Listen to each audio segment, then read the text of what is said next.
आजकाल आहे ना मुलांच्या खाण्याचे खूप नखरे वाढले. त्यांना त्यांच्या आवडीचंच लागतं सगळं. तर मी मुलांच्या आवडीचीच भाजी बनवत आहे.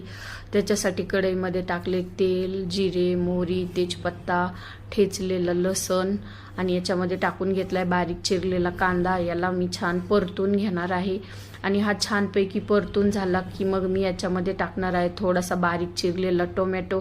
याला पण छान परतून घ्यायचे आणि याच्यामध्ये टाकलाय किचन किंग मसाला, लाल मिरची पावडर आणि हळद. याला छान परतून झाल्यानंतर याच्यामध्ये आपल्याला थोडंसं अख्ख्या मसूरचंच पाणी घालायचं आहे जे शिजून घेतलेत मी आणि याला थोडं 5 मिनिटं शिजून द्यायचं आहे मंद गॅसवरती.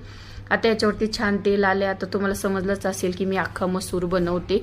मग कुकरला एक शिटी काढून घेतलेला मसूर मी याच्यामध्ये टाकलाय आणि थोडंसं चवीनुसार मीठ टाकले. कोथिंबीर पण टाकून घेतलेली आहे आणि याला 5-10 मिनिटं छान शिजून दिलाय. तर चला, तयार आहे आपला आजचा स्पेशल अख्खा मसूर.